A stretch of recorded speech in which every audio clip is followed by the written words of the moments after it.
Perkenalkan, nama saya Nulis Lasmini dari kelas IPS 11 IPS 4 SMA Darul Falah. Di sini saya akan menjelaskan seorang tokoh pahlawan dari proklamasi kemerdekaan Indonesia. Yang lebih jelas, kita simak video selanjutnya. Frans Sumarto Mendor atau yang lebih dikenal dengan nama Frans Mendor merupakan seorang fotografer yang lahir pada 16 April 1913 di Kawangpoan, Minahasa, Sulawesi Utara. Ia adalah anak kedua dari pasangan Agustus dan Arianje Mononibar. Sejak usia muda, Frans Mendor sudah berada di daerah perantauan. Ia berkelana dari kampung halamannya menuju Surabaya, kemudian pergi ke Batavia untuk bertemu dengan sang kakak Alexius Improng Mendor. Sang kakak inilah yang banyak memberikan ilmu-ilmu seputar dunia fotografi kepadanya, sehingga ia mulai tertarik dengan kegiatan potret-memotret tersebut. Semasa muda, Frans Mendor bekerja sebagai wartawan di Java Bode pada tanggal 1 Desember 1865. Setelahnya, Frans Mendor bekerja di Surat Kabar Asia Raya. Ketika bekerja di Surat Kabar Asia Raya inilah Frans Mendor bersama sang kakak mendapat kabar mengenai upacara proklamasi kemerdekaan Indonesia melalui berita yang disiarkan oleh kantor berita Domei. Mendengar kabar tersebut, Mendor bersaudara segera bergegas pergi menuju ke kediaman Soekarno di Jalan Pegangsaan Timur nomor 56 Jakarta Pusat untuk mengabadikan momen bersejarah tersebut. Mendor bersaudara itu menempuh jalan yang berbeda ketika menuju ke lokasi pembacaan proklamasi. Kala itu Frans Mendor dengan berbekal kamera Leica dan satu roll film yang ia pinjam dari kantor Jawa Simbun memotret peristiwa bersejarah itu sebanyak 3 kali. Pertama, saat Insinyur Soekarno membacakan teks proklamasi bersama Mohatta. Kedua, ketika Lekon Raden Mas Latif Hendradiningrat,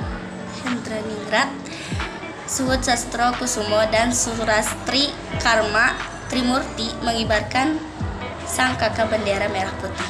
Ketiga, foto memperlihatkan suasana pengibaran sang saka bendera merah putih dengan latar belakang kumpulan masyarakat yang berkumpul menyaksikan proklamasi. Mendor bersaudara merupakan satu-satunya fotografer yang hadir untuk meliputi pembacaan proklamasi. Hal ini dikarenakan pembacaan proklamasi berlangsung secara spontan tanpa adanya persiapan khusus. Namun, di tengah proses pengambilan gambar terjadi sesuatu yang tidak diinginkan. Film kamera yang dibawa oleh Alex Improng disita dan plat-plat negatif miliknya juga dihancurkan oleh tentara pasukan Jepang. Lain halnya dengan Frans Mendor, ia lebih cerdik dalam menjaga foto-foto hasil jepretannya dengan mengubur plat-plat negatif miliknya di halaman kantor Asia Raya.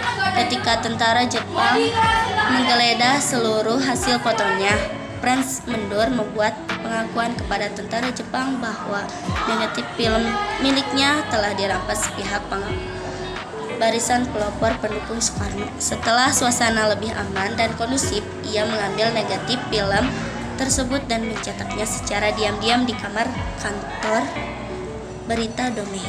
Hari setelahnya, pada tanggal 18 Agustus 1945, berita mengenai proklamasi kemerdekaan Indonesia dimuat secara singkat oleh harian Asia Raya. Namun, tidak ada satupun foto yang dimuat di surat kabar tersebut. Hal ini merupakan upaya pihak tentara Jepang untuk menghambat penyebaran berita kemerdekaan Indonesia kepada dunia luar. Karya bersejarah milik Frans Mendor tersebut akhirnya berhasil dipublikasikan untuk pertama kalinya pada 17 Februari 1946 dalam penerbitan khusus nomor peringatan 6 bulan Republik yang diterbitkan Harian Kemerdekaan.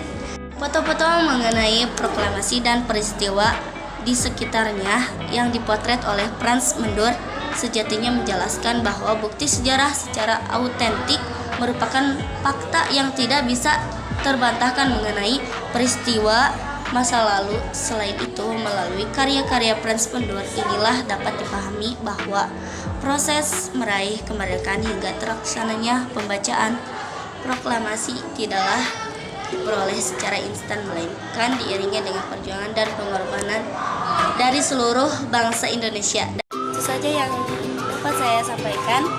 Ambil baiknya dan buang buruknya. Wassalamualaikum warahmatullahi wabarakatuh.